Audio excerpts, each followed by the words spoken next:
सबसे सरल देव है मेरे देवाधिदेव महादेव।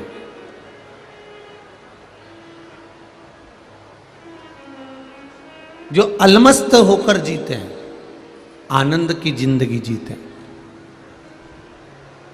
और अपने भक्तों को भी कहते हैं कि अलमस्त की जिंदगी जीना, यहां वहां प्रपंच की जिंदगी मत जीना।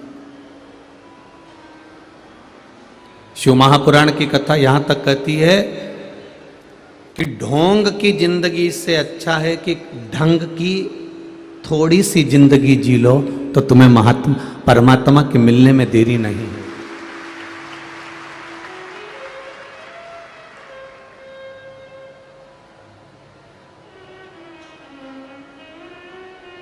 किसी को बताकर, किसी को कहकर,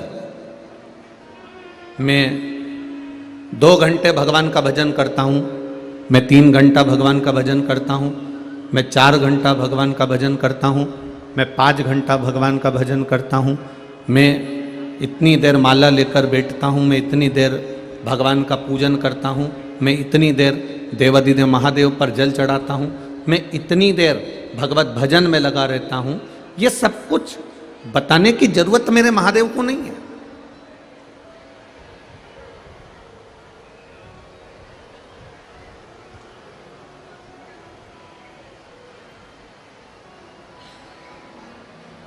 मेरे महादेव को कभी नहीं बताना पड़ता कि मैंने 1 लोटा जल चढ़ाया, कि बेलपत्र चढ़ाई, कि मैंने आपके ऊपर भस्म चढ़ाई, कि मैंने आपके ऊपर धतूरा चढ़ाया, कि मैंने चावल का एक दाना चढ़ाया। शिव महापुराण की कथा कहती है आप तो केवल उसके चरणों में जाकर पहुंच जाओ, उसके द्वार तक चले जाओ, उसके मंदिर तक, उसके शिवालय तक, उसके देवालय तक पहुंच जाओ, फिर उसकी मर्जी है वो आपको कितनी देर पकड़ कर रख सकता है, कितनी देर बिठा सकता है और क्या कर सकता है, ये उसके ऊपर है।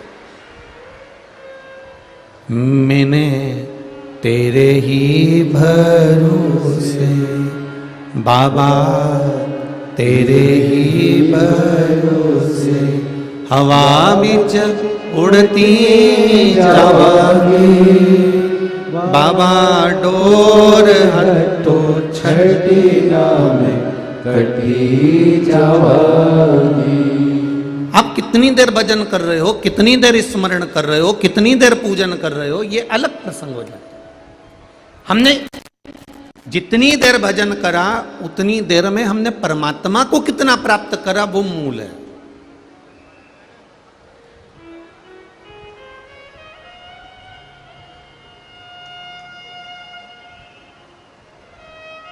पांच लोगों को नींद नहीं आती महाराज। कितने लोगों को? बोलो बोलो, जम के बोलो जरा। 5 लोगों को नींद नहीं आती, वो सो नहीं सकता रात भर। पहले नंबर पर है लोभी, जो बहुत लालची होता है, बहुत लोभी होता है, उसको रात भर नींद नहीं आती।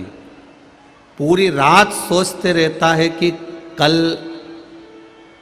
क्या करना है, कैसे धन लाना है, किससे लाना है, किस प्रकार से लाना है। 5 लोगों को नींद नहीं आती, उसमें पहले नंबर का है लोभी, दूसरे नंबर का है रोगी, जिसको रोग है, जिसका स्वास्थ्य खराब है, जिसकी तबीयत खराब है, जिसको कष्ट है, जिसको जीवन में थोड़ा बहुत भी शरीर में कष्ट है, रोग है, रोगी है, उसको नींद नहीं आएगी। पहले नंबर का कौन है? जम के बोलो जरा। लोभी, दूसरे नंबर का रोगी, और तीसरे नंबर का भोगी, जो भोग करने वाला होता है, आसक्तियों में डूबने वाला होता है, उसको भी नींद नहीं आती। वो कितना ही प्रयास कर ले, वो सो नहीं पाता। चौथे नंबर पर है कामी, कामना में डूबने वाला, रात भर विचार करता रहता है, कामना में डूबा रहता है, काम में डूबा रहता है, कामी को नींद नहीं आती। और 5वें नंबर पर है ढोंगी, ढोंग करने वाला, उसको भी रात भर नींद नहीं आती, वो यही सोचता रहता है कि कल मैं क्या करूंगा। एक ढोंग करने वाले को भी नींद नहीं आती, कल क्या मुझे करना है, कल मुझे क्या दिखाना है, कल मुझे कौन सा ढोंग करना है, कल मुझे कौन सा प्रपंच करना है, कल मुझे कौन सा एक प्रपंच कर कर दुनिया के लोगों को रिझाना है। तो 5 लोगों को नींद नहीं आती। पहला लोभी, दूसरा रोगी, तीसरा भोगी, चौथा कामी और 5वां ढोंगी। जो ढोंग करने वाला होता है, प्रपंच करने वाला होता है, दिखावा करने वाला होता है, जो थोड़ी थोड़ी देर में ढोंग कर कर दुनिया के लोगों को अपने काबू में करना जानता है, वो ढोंगी को भी दूसरे दिन क्या करना है इसलिए नींद नहीं आती। दुनिया में केवल एक व्यक्ति को चैन की नींद आती है, वो है हमारा त्यागी संत साधु अलमस्त होकर सोता है, उसे कोई मतलब नहीं।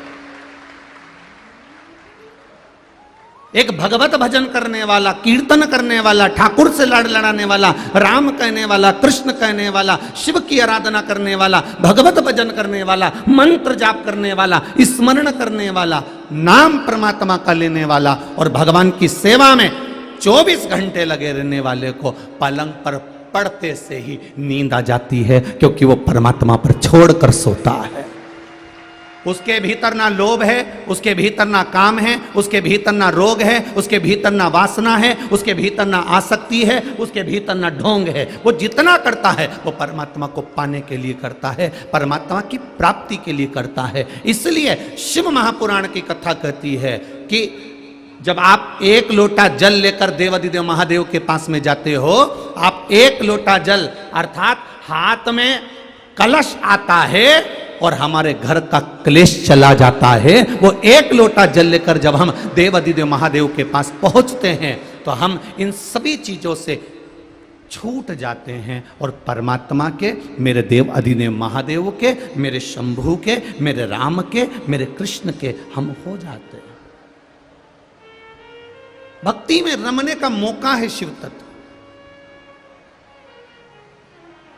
भगवान की अविरल भक्ति को प्राप्त करने का मौका है शिव तत्व।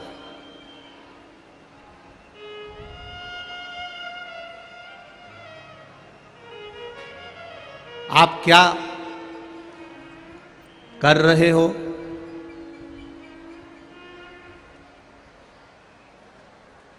आपने क्या भगवान को दिया? आपने क्या भगवान को समर्पित किया? उससे मतलब नहीं होना चाहिए। मतलब यह होना चाहिए कि मैंने जो परमात्मा को दिया उससे परमात्मा मुझ पर प्रसन्न हुआ कि नहीं हुआ।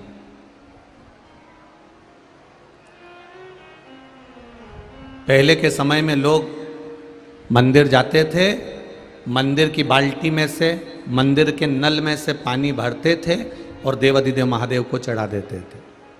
अब आपने देखा होगा लोग, भक्त अपने घर से जल लेकर जाता है, अपने घर से पानी लेकर जाता।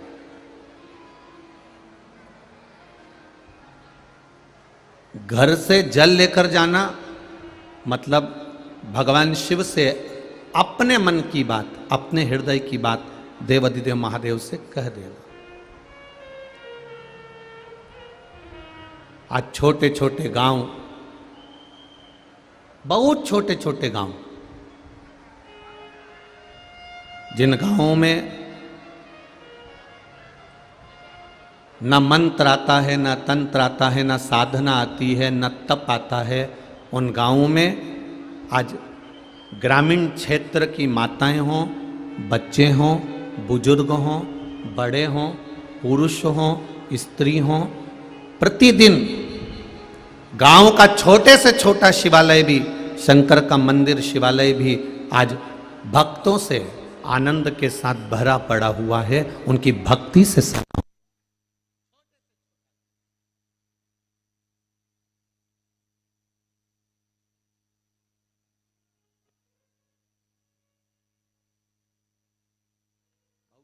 महाराज जी, अर्चना दीदी ने तो खैर इस क्षेत्र की पूर्व केंद्रीय में मंत्री में रही,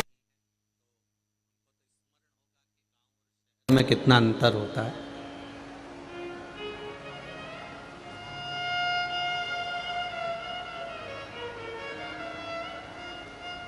शहर और गांव में बहुत अंतर है, बहुत अंतर। ज्यादा बड़े अंतर पर तो अपन मत जाओ, छोटा सा अंतर अपन जान लो।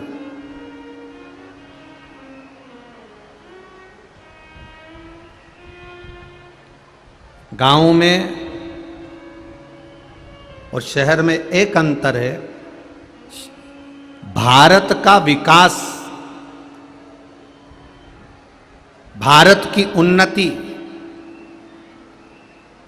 भारत का प्रमोशन अगर कहीं देखना हो तो शहर में जाकर देख सकते हो, और भारत का विश्वास, श्रद्धा और दृढ़ता देखना हो तो भारत के गांव में जाकर देख सकते हो।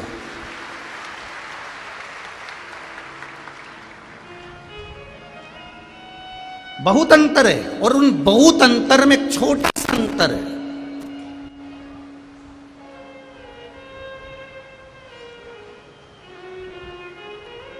गांव में अगर कोई एक भिखारी भी आ जाता है ना दीदी, अगर गांव में कोई भिखारी भी आ जाता है ना तो गांव के बच्चे उनको साधु कहते हैं। साधु आए, गुरु आए, बाबा आए, जोगी आया, सन्यासी आया, तपस्वी आया।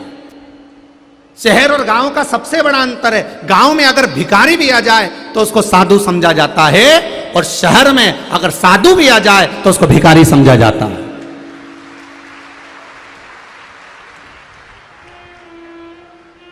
बड़े से बड़ा तपस्वी अगर आकर बैठ जाए तो भी लोग समझेंगे मांगने आया होगा, लेने आया होगा। भारत की भूमि का संत, भारत की भूमि के साधु, भारत की भूमि के तपस्वी, भारत की भूमि के साधक, भारत की भूमि के उपासक, और भारत की भूमि के जितने देवालय, शिवालय और मंदिर हैं, जितने संत, साधु और सन्यासी और तपस्वी और साधक हैं, ये लेना कम जानते हैं, देना ज्यादा जानते हैं, और ये कोरोना में दिखा दिया। जब भारत की भूमि पर कोरोना महामारी फैली तब भारत के संत, साधु, सन्यासी, तपस्वी, साधक, उपासक, मंदिर, देवालय, शिवालय जितने थे सबने अपने दरवाजे खोल दिए। ये कोरोना के समय पर दिखाया है, ये कोरोना के टाइम सामने आया। बहुत कठिन है समझना।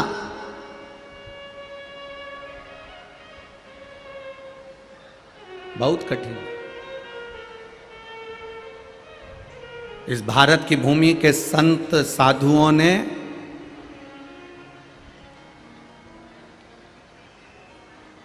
किसी को भूखा नहीं, पेट भर कर सोना सिखाया है। आज भी सिख समाज में गुरु नानक देव जी ने जो ज्ञान दिया, अपने जितने गुरु नानक जी के जितने गुरुद्वारे हैं, गुरु नानक जी ने अपने जितने मानने वाले हैं सबको एक बात कही कि इस गुरुद्वारे के अंदर कोई भी आ जाए, किसी भी जात का, किसी भी धर्म का, किसी भी बिरादरी का आ जाए, वो भूखा ना जाए। गुरु नानक देव ने ये ज्ञान दिया है। आज जिन संत रविदास जी महाराज जी की जयंती है,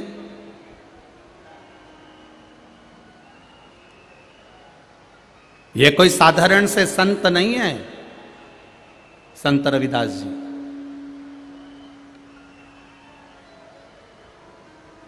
कोई साधारण से संत नहीं। रविदास जी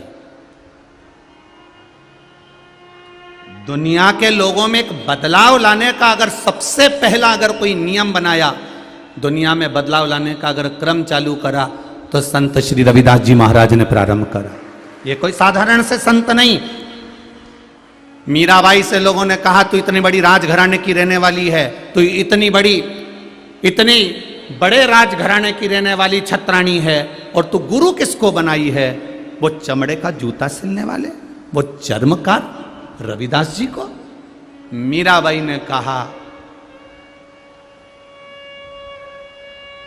जात न पूछो साधु की, पूछ लीजिए ज्ञान, और मोल करो तलवार का पड़ी रहन दो म्याऊं। हम भटक रहे हैं। रविदास जी ने भगवत भजन करा है, स्मरण करा है, हम भटक रहे हैं। ये जितने बैठे हो ना, तुम जितने बैठे हो, आज कम से कम 5 लाख के ऊपर भक्त लोग यहां कथा सुनने के लिए आए हैं। 5 लाख से ऊपर ही होंगे, नीचे नहीं होंगे। जितनी संख्या में आप लोग बैठे हुए और जितने लोग आस्था चैनल पर कथा सुन रहे हैं, जितने फेसबुक और यूट्यूब पर कथा सुन रहे हैं, एक बात का स्मरण कर कर देखना, आज संत रविदास जी की जयंती पर अपने मन पर हाथ रखकर देखना कि होटल में, एक होटल में हम सब 7 जात का आदमी एक जगह दिखता है, पर जब घर आते हैं तो वापिस वही विचार पैदा कर लेते हैं कि हम इनसे नफरत करते हैं। होटल में जो कचौड़ी बनती है, होटल में जो भजिया बनता है, होटल में जो पकोड़ा बनता है, होटल में जो चाय बनती है, चाय को कहकर नहीं बनाया जाता कि ये ब्राह्मण के लिए बनेगी, कि ये क्षत्रिय के लिए बनेगी, कि ये वैश्य के लिए बनेगी, कि ये शूद्र के लिए बनेगी। ये कचौड़ी ब्राह्मण खाएगा कि वैश्य खाएगा, कि क्षत्रिय खाएगा, कि शूद्र खाएगा।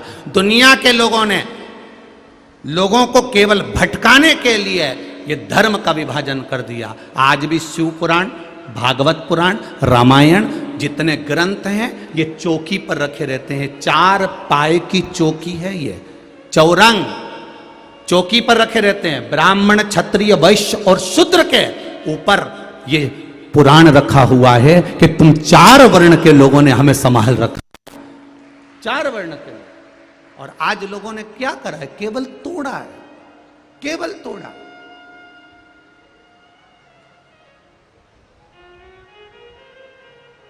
मीरा, तूने गुरु बनाया चर्मकार को, चमड़े का जूता सिलने वाले को। मीरा बाई कहती है, जो चमड़े को धोकर साफ कर सकता है, वो मेरे इस चमड़े को भी साफ कर सकता है। ये निश्चित है, ये निश्चितता है। मीरा, जब तू इतना गुरु बनाकर बैठी है तो अपने गुरु जी के लिए एक झोपड़ी क्यों नहीं बना देती गंगा जी के तट पर? अपने गुरु जी के लिए गंगा जी के घाट पर झोपड़ा बना दे, छोटी सी कुटिया बना दे। मीराबाई ने कहा मैं जाती हूँ। गुरु जी के पास पहुंचकर मीराबाई ने कहा, गुरुदेव आपके लिए एक छोटा सा झोपड़ा बना दूं, छोटी सी कुटिया गंगा के घाट पर, काशी के सुंदर घाट पर। गुरु जी बोले, मीरा काय के लिए बेटा? गुरु जी, सारे संत साधु गंगा जी के घाट पर रहते हैं, बस आप अकेले हो जो गंगा के घाट पर नहीं रहते, इसलिए मैं चाहती हूँ कि गंगा के घाट पर एक सुंदर कुटिया बना देती हूँ। संत रविदास जी ने कहा, मीरा मुझे गंगा के घाट पर जाने की जरूरत नहीं है, भजन में अगर बल है, आहों में असर होगा तो घर बैठे बुला लेंगे। तुम रूठे रहो मोहन, हम तुम्हें मना लेंगे। आहों में असर होना चाहिए। मुझे गंगा जी के तट पर जाने की जरूरत नहीं है। अगर मेरा भजन बड़ा है, मेरा कर्म बड़ा है, मैं जो सेवा कर रहा हूं, जूता बना रहा हूं, चमड़ा धो रहा हूं और कर्म करते करते मैं भजन कर रहा हूं, तो मुझे विश्वास है मेरी गंगा मैया मेरे पास आएगी। गुरुजी यहां और गंगा? गुरुजी बोले, अभी रुक। जिसमें चमड़ा धो रहे थे संत रविदास जी आवाज लगाकर कहते हैं, माँ बहुत प्यास लगी है, माँ जल दे दोगे आप? हीरे की चूड़ी जड़ा हुआ, सोने की चूड़ी जड़ा हुआ हाथ गंगा जी का उस चमड़े धोने वाले बर्तन में से बाहर निकल जाता है। सोने के कलश में जल भरा होता है। गंगा जी कहती हैं, ले रविदास पानी पी लो। रविदास, गंगा जी कह रहे, ले रविदास ये जल पी लीजिए। रविदास जी ने सोने का कलश लेकर जल पिया, मीरा ने जल पिया, और जब जल पिया तब मीराबाई ने गुरु रविदास जी के चरणों को प्रणाम कर कर कहा कि गंगा के तट पर गुरु और संत को जाने की जरूरत नहीं पड़ती। जो संत और गुरु भजन में डूबा रहता है, गंगा उसे ढूंढती ढूंढती वहां आ जाती है। उसको जाना नहीं है, वहां तक पहुंच। कहां ढूंढ रहे हैं हम, कहां भटक रहे हैं हम, कहां हमारी चित्त, कहां हमारी वृत्ति, कहां हमारा मन किस ओर जा रहा है, किस ओर पहुंच रहा है।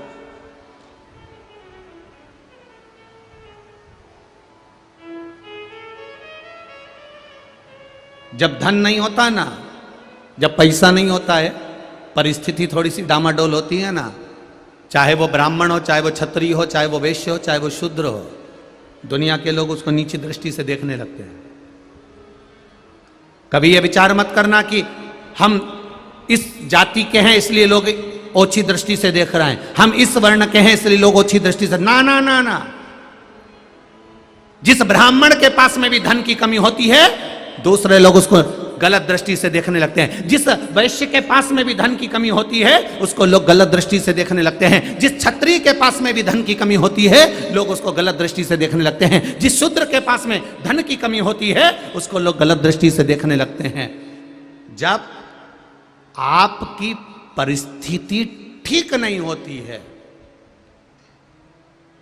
उस समय कोई आप पर दृष्टि नहीं देता, कोई दृष्टि नहीं देगा। जब आपकी परिस्थिति ठीक नहीं होगी, उस समय आपके पास में कोई आना पसंद नहीं करेगा। और जब आप मेहनत करना चालू कर देंगे, खूब मेहनत करेंगे, दिल और जान से मेहनत करना चालू कर देंगे, तो दुनिया के लोग, मोहल्ले के लोग, समाज के, परिवार के, कुटुंब के लोग तुम पे हंसना चालू कर देंगे। बताओ, चला मेहनत करने, कुछ मिल रहा है, कुछ मिल रहा है। पहले दुनिया के लोग साथ नहीं देंगे, जब मेहनत करने लगोगे तो दुनिया के लोग तुम पर हंसने लगेंगे। जब हंसने लगेंगे और तुम अपनी मेहनत में आगे बढ़ते चले जाओगे, कर्म करते चले जाओगे, मेहनत में जब तुम सफल हो जाओगे, उन्नति की सीढ़ी पर चढ़ जाओगे, पहले साथ नहीं दे रहे थे, बाद में हंस रहे थे, और जब उन्नति की सीढ़ी पर बैठ जाओगे, फिर ये कुछ नहीं करेंगे, तुमसे जलने लगेंगे, ईर्ष्या करने लगेंगे कि ये आगे कैसे बढ़ गया, ये उन्नति की सीढ़ी पर कैसे चढ़ गया, इसकी तरक्की कैसे हो गई, इसका वैभव कैसे हो गया, इसका इतना वर्चस्व कैसे हो गया।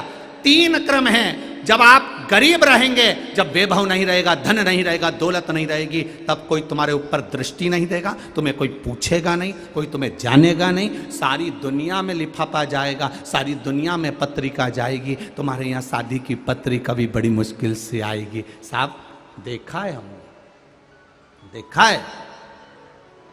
जिस मोहल्ले में रहते हो उसी मोहल्ले में देख लेना, थोड़ी धन कम होगा ना, तो मोहल्ले के लोग भी शादी की पत्रिका बड़ी मुश्किल से देते हैं। और जब धन बढ़ जाएगा, नाम बढ़ जाएगा, सत्ता बढ़ जाएगी, वैभव बढ़ जाएगा, प्रतिष्ठा बढ़ जाएगी, तो तुम्हें पत्रिका इसलिए दी जाएगी कि तुम्हारे साथ में फोटो खिंचवाना है। इतनी नाम वाला व्यक्ति आएगा, इतनी सत्ता और वैभव वाला व्यक्ति आएगा, तो थोड़ा फोटो खिंच जाए, पत्रिका दी जाती है। धन नहीं, तुम्हारे पर किसी की दृष्टि नहीं। कर्म करना चालू करा, मेहनत करना चालू करा, तब लोग हंसे, और जब मेहनत कर कर सफल हो गए, उन्नति की सीढ़ी पर चढ़ गए, तो फिर लोगों के हृदय में ईर्ष्या जागृत हो गई, ईर्ष्या जागृत। मेहनत करो, कर्म करो, होगा। कोई कहता है ये बड़ा है, कोई कहता है कि ब्राह्मण बड़ा है, कोई कहता है क्षत्रिय बड़ा है, कोई कहता है वैश्य बड़ा है, कोई कहता है शूद्र बड़ा है। शिव महापुराण की कथा कहती है, शंकर का गुणगान कहता है कि दुनिया में सबसे बड़ा वही है जिसने अपने भजन के बल पर संसार का उत्थान कर दिया, कल्याण कर दिया, जनमानस को भगवत भजन के माध्यम में लगा दिया।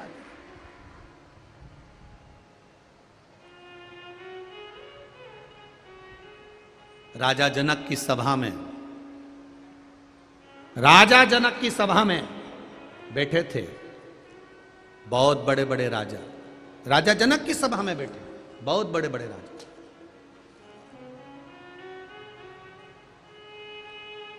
और राजा जनक की सभा में इतने बड़े बड़े विद्वान बैठे हुए थे, बहुत विद्वान लोग बैठे हुए थे, और विद्वानों में भी विद्वान सारे राजा जनक की सभा में। जैसे अष्टावक्र जी आए, अष्टावक्र जी के आते से ही सब ठहाका लगाकर हंसने लगे, सब ठहाका लगाकर हंस रहे। अष्टावक्र जी ने देखा कि मेरे आने पर सब हंस रहे हैं, क्योंकि 8 जगह से मैं टेढ़ा हूं, मैं 8 जगह से टेढ़ा हूं, ये सब हंस रहे हैं, देखा हूं। अष्टावक्र जी ने कहा राजा जनक जी से, जनक जी आपकी जितनी सभा में लोग बैठे हैं ना, ये हृदय को देखने वाले नहीं, ये चामड़े के शरीर को देखने वाले हैं। जिस दिन किसी के हृदय को पढ़ना अगर ये सीख गए, उस दिन इनकी जिंदगी अपने आप संवर जाएगी। हृदय को पढ़ना सीखना।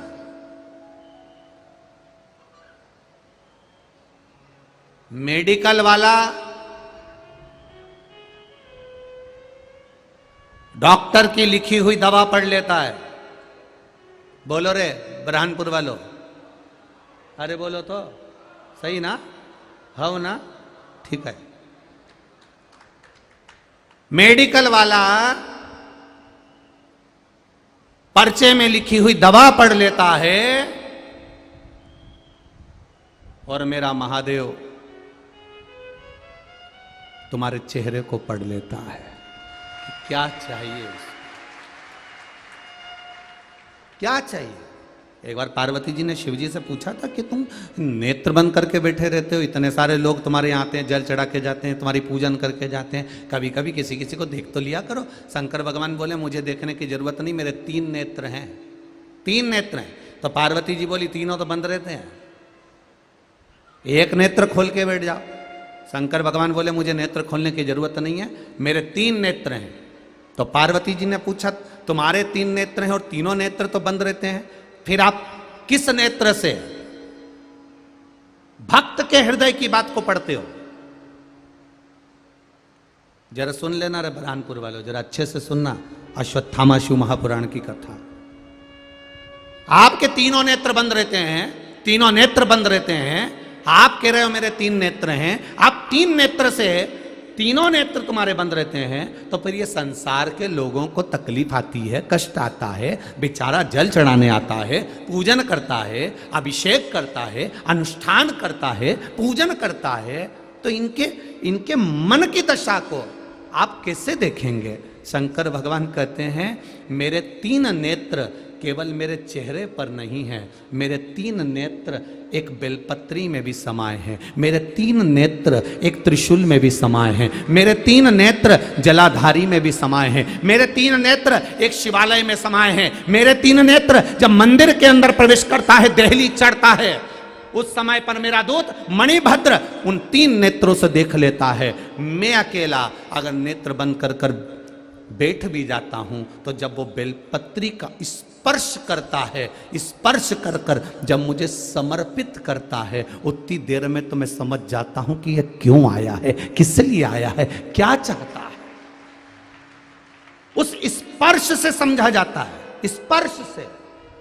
आज भी हमारे रिसर्च वालों ने रिसर्च किया है, मात्र स्पर्श से समझा जा सकता है कि व्यक्ति का व्यवहार कैसा है। स्पर्श से एक व्यक्ति, एक पुरुष एक कन्या को या स्त्री को या नारी को या किसी एक व्यक्ति को अगर स्पर्श करता है, तो उससे मालूम पड़ जाता है कि इसकी लालसा क्या है। स्पर्श मात्र से पहचान हो जाती है कि यह चाहता क्या है। बस उसी तरह शिव कहते हैं बेलपत्री का मात्र स्पर्श, जब बेलपत्री चढ़ाने वाला डंडी को पकड़ कर चढ़ाता है, मैं समझ जाता हूँ कि ये कहीं ना कहीं चिंताग्रस्त है। जब बेलपत्री चढ़ाने वाला मध्य भाग को पकड़कर चढ़ाता है, मैं समझ जाता हूं कि इसकी ग्रह दशा के अंतर्गत घर में इसको चिंता बहुत है। जब बेलपत्री दो पत्तियों का स्पर्श कर कर चढ़ाता है, मैं समझ जाता हूं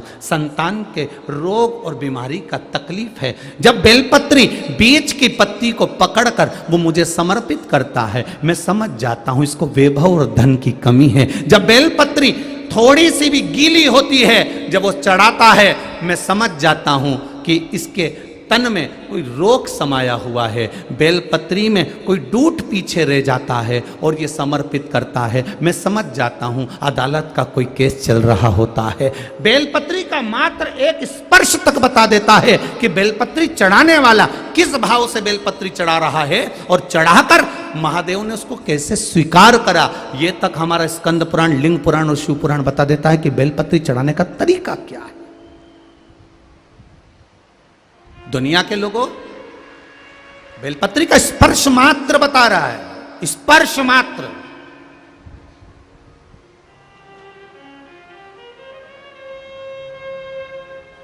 केवल स्पर्श। क्यों? घर के मंदिर में और बाहर के शिवालय में, बाहर के मंदिर में एक अंतर होता है। घर के मंदिर में और बाहर के मंदिर में एक अंतर होता है। घर के मंदिर में जो शंकर का शिवलिंग होता है, उसके ऊपर जलाधारी नहीं लगाना पड़ती। क्या नहीं लगाना पड़ती है? देखिए आपने, किस किस ने देखी है? हाथ उठाओ। देखिए आप लोगों ने, वो शिव जी के शिवलिंग पर बूंद बूंद जो पानी टपकता ना ऊपर से, जलाधारी रखी रहती है। घर के मंदिर में जलाधारी की जरूरत नहीं पड़ती है, पर बाहर, घर के बाहर जो शिवालय हैं, मंदिर हैं, उसमें जलाधारी की जरूरत पड़ती है। जलाधारी की जरूरत पड़ती है। घर के मंदिर में जलाधारी नहीं चाहिए।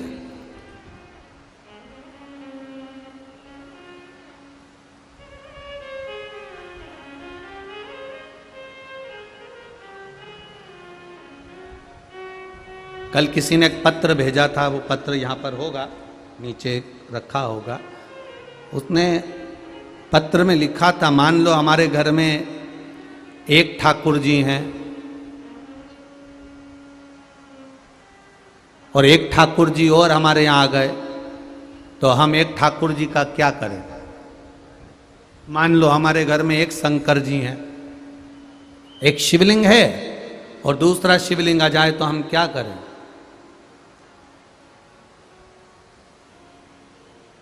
मना किसने करा है? शिवलिंग, ठाकुर जी दो भी हो गए तो कोई बात नहीं, शंकर जी दो हो गए, तीन हो गए, कोई बात नहीं, कोई बात नहीं। शिव शिव सब एक है, ठाकुर ठाकुर सब एक है। राम जी की 10 मूर्ति भी हो जाए तो राम राम एक है। भागवत के पुराण तुम्हारे घर में 4 भी हो जाए तो भागवत पुराण एक है। रामायण तुम्हारे घर में 10 हो जाए पर रामायण एक है, एक है। क्या घर में 2 ठाकुर जी रख सकते हैं? क्या घर में 2 शिवलिंग रख सकते हैं? रखो। मना किसने करा कि मत रखो?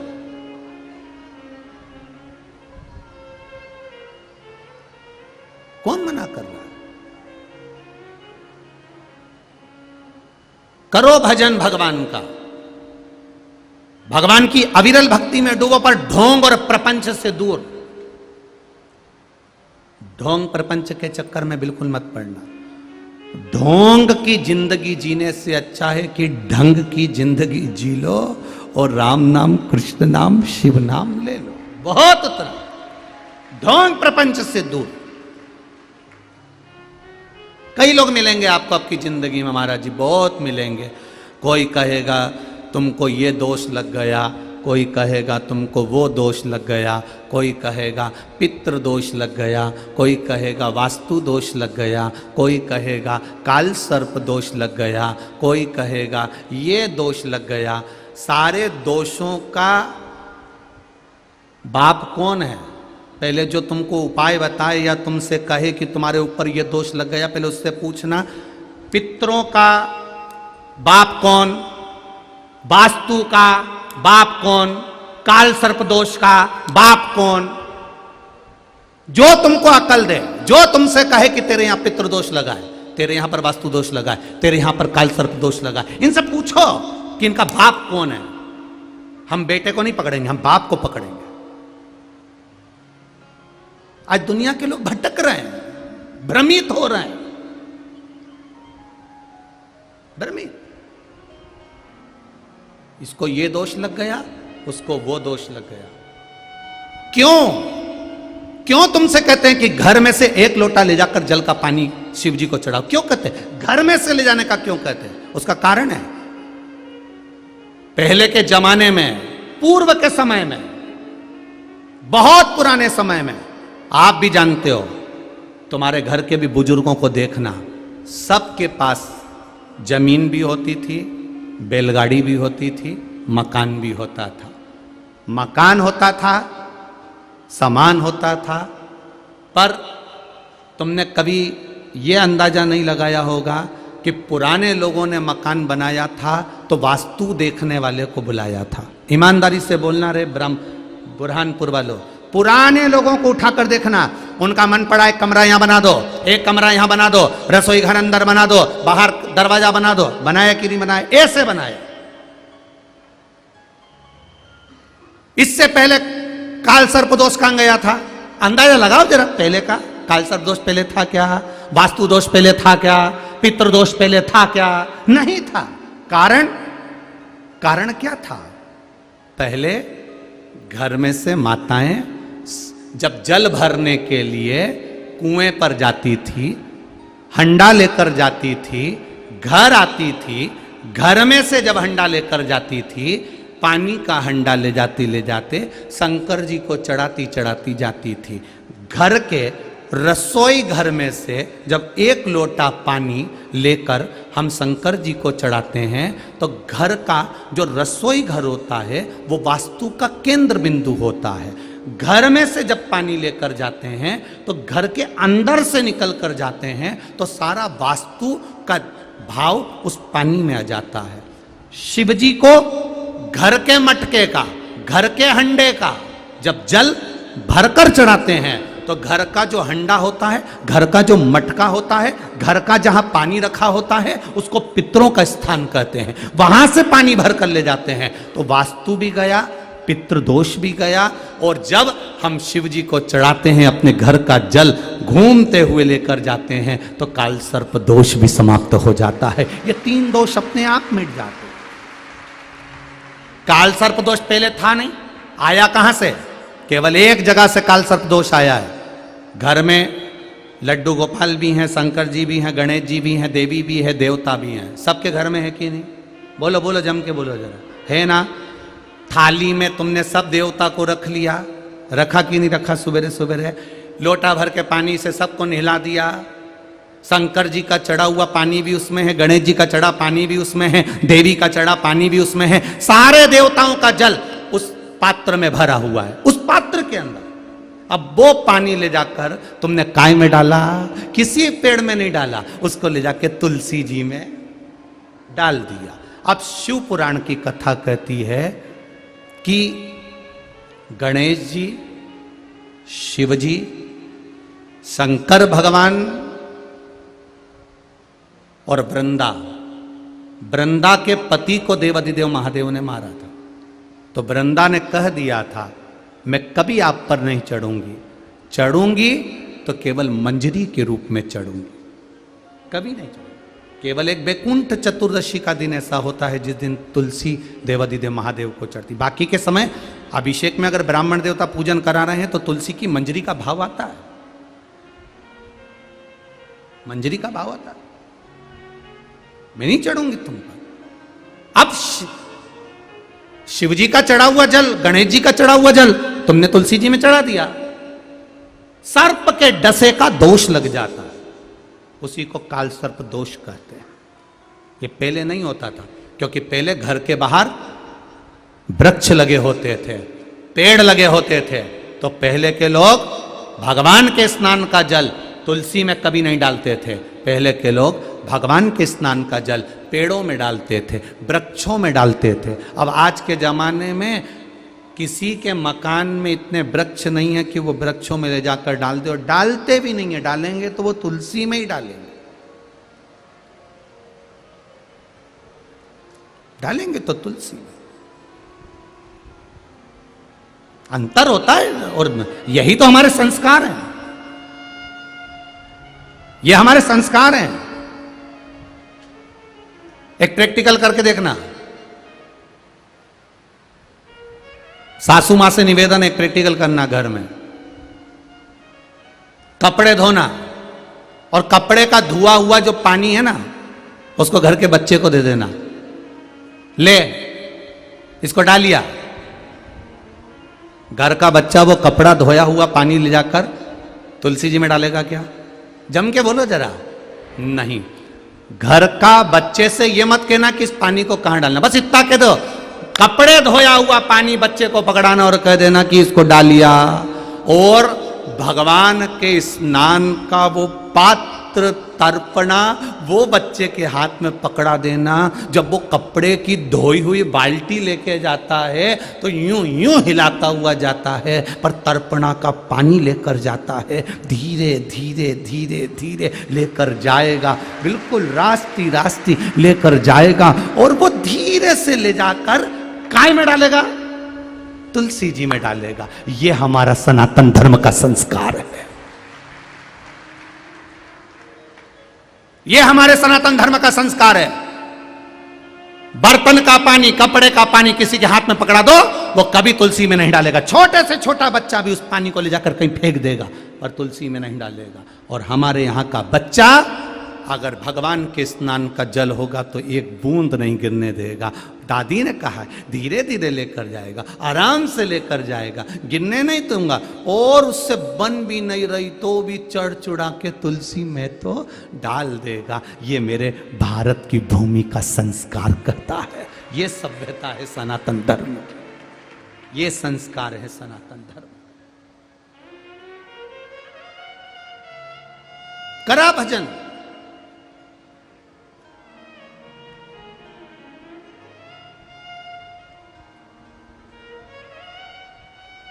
दुनिया के लोग कहते हैं रविदास जी चर्मकार थे।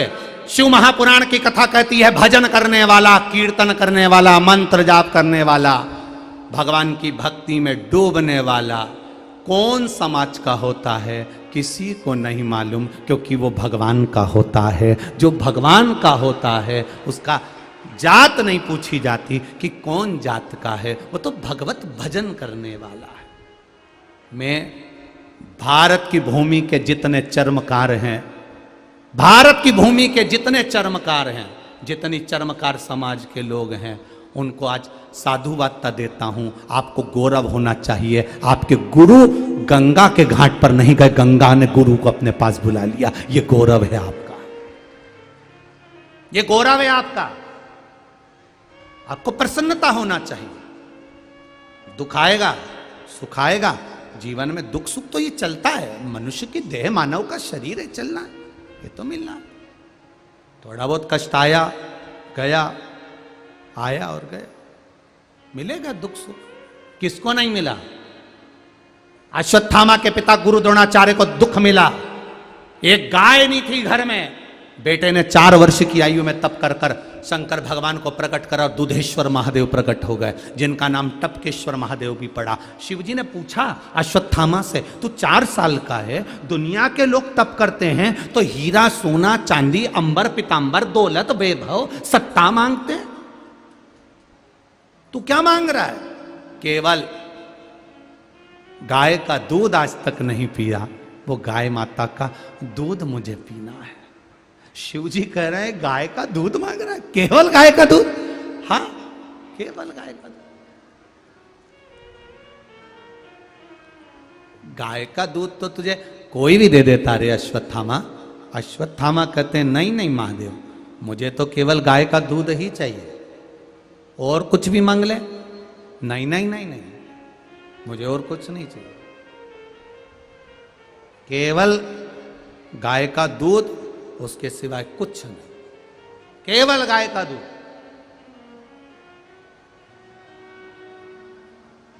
केवल गाय का दूध। हाँ, शिव जी ने कहा ठीक है अश्वत्थामा ले। भगवान देवाधिदेव महादेव ने शिवलिंग जो अश्वत्थामा ने रखा था, उस शिवलिंग में से दूध की धार बाहर निकाल दी। शिवजी का नाम दूधेश्वर महादेव पड़ गया। अश्वत्थामा उसका आचमन कर रहा, अश्वत्थामा आचमन कर रहा, आचमन।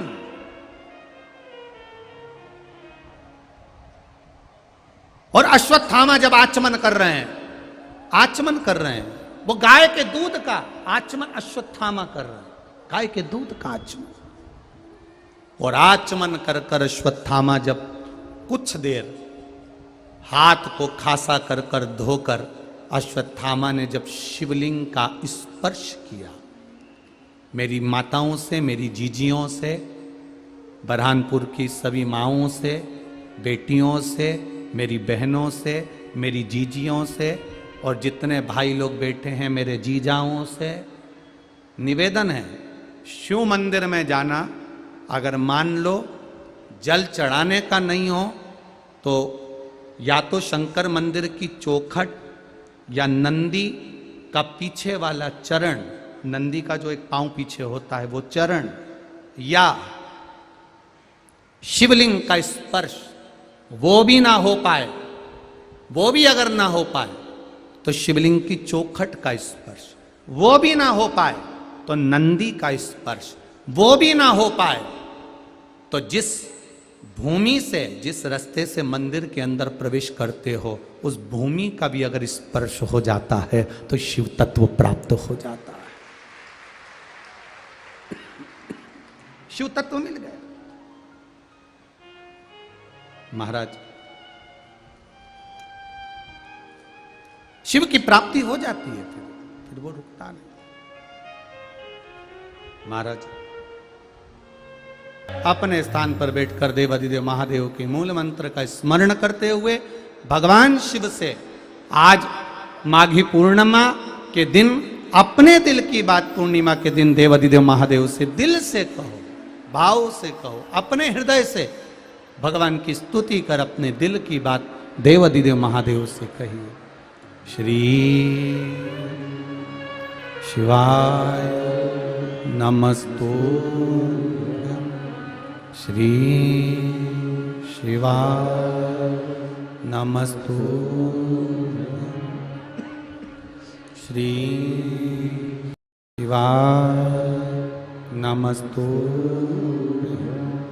श्री शिवाय नमस्तु, श्री शिवाय नमस्तु।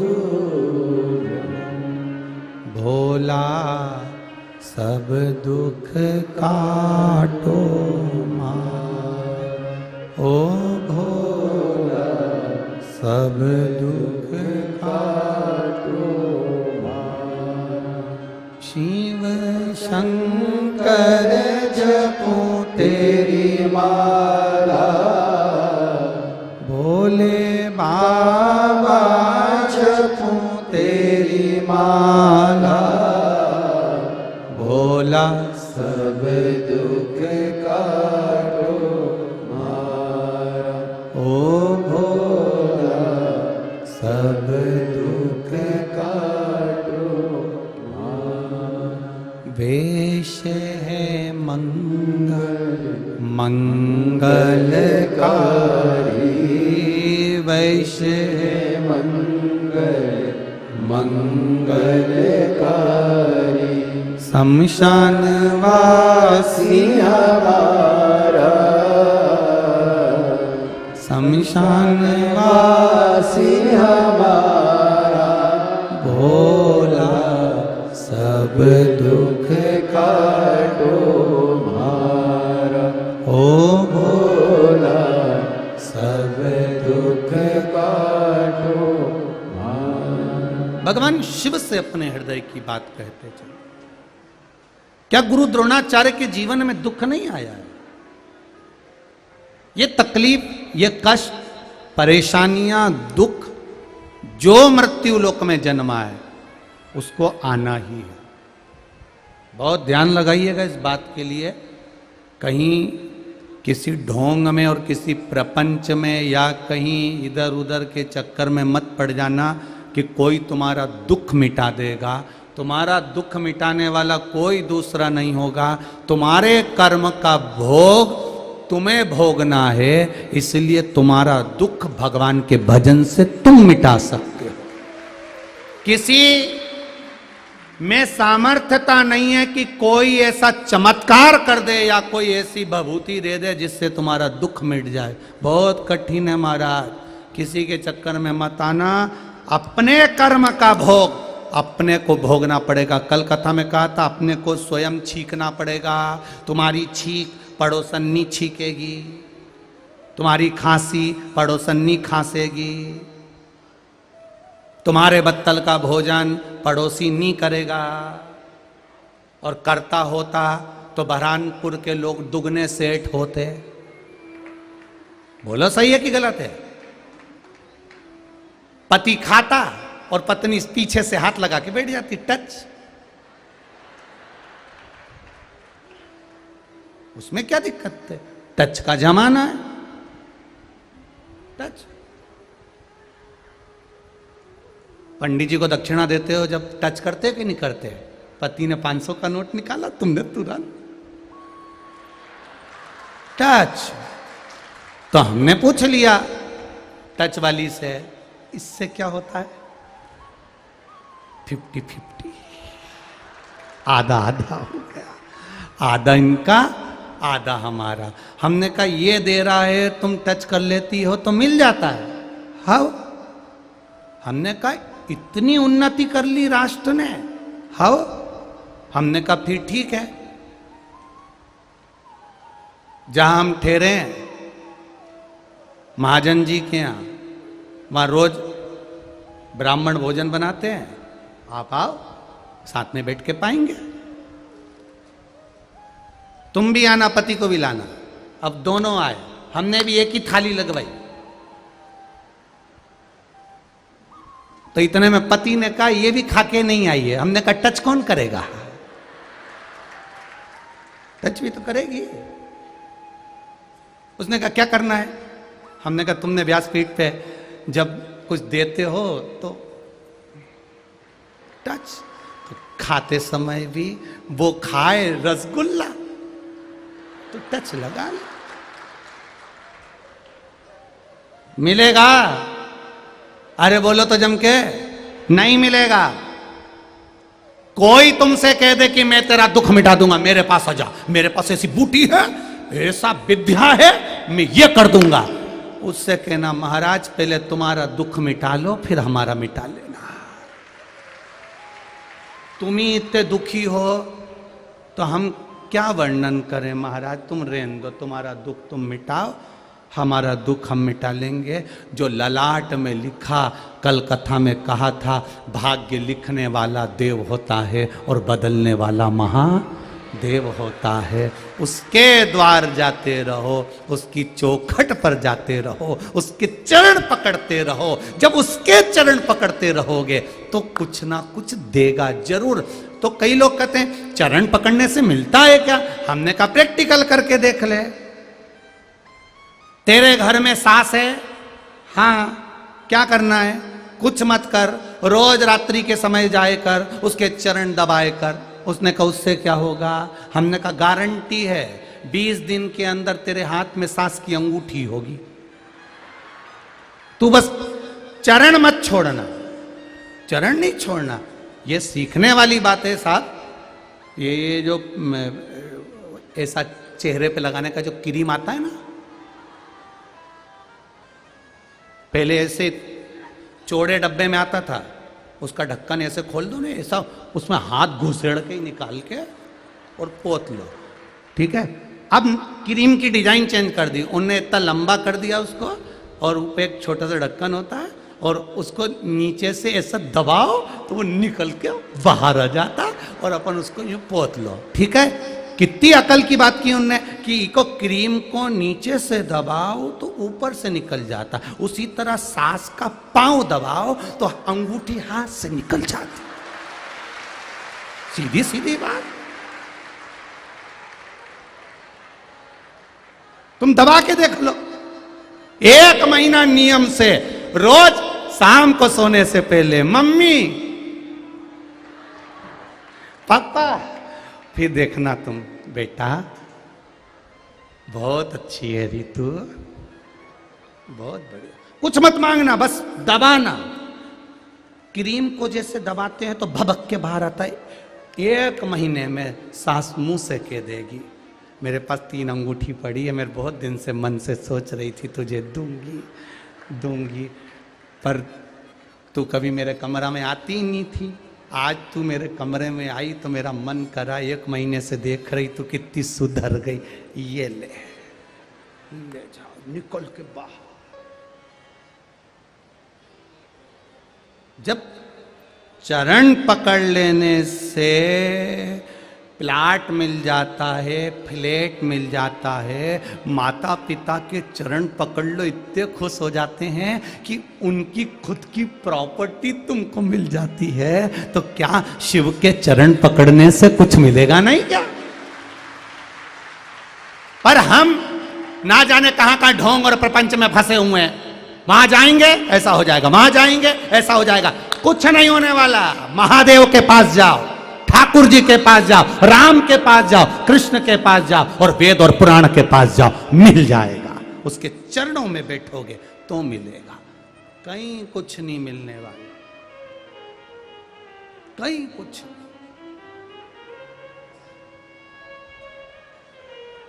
ओ संसार में बहुत झमेला है री बरहानपुर वाली, अरियो बरहानपुर वाली जी बहुत झमेला है संसार में, बहुत झमेला। दुख आएगा, आपको मिटाना है, आपको झेलना। गुरु द्रोणाचार्य के जीवन में दुख आया, और वो दुख साधारण नहीं था। अपने बेटे को एक गाय तक लाकर नहीं दे सके गुरु द्रोणाचार्य, अपने बेटे को एक गाय तक लाकर नहीं दे सके गुरु द्रोणाचार्य। आंख से आंसू बह रहा था। भगवान कृष्ण का चरित्र तो बाद में आता है कि सुदामा जी की पत्नी ने सुदामा जी को भगवान कृष्ण के चरणों में भेजा था। ये चरित्र बात का है। और उससे पहले चरित्र आ जाता है गुरु द्रोणाचार्य का। गुरु द्रोणाचार्य जी की धर्म पत्नी कृपी ने कहा, गुरु द्रोणाचार्य की धर्म पत्नी कृपी गुरु द्रोणाचार्य से बोली, आप एक काम करो, आपके मित्र हैं द्रुपद राजा, राजा द्रुपद आपके मित्र हैं, उनके पास में बहुत वैभव है, राजा हैं वो और आपके मित्र हैं। जाओ जरा, दुनिया के लोगों को एक प्रसंग याद है कि सुदामा जी की धर्म पत्नी सुशीला ने भगवान कृष्ण के यहां भेजा था।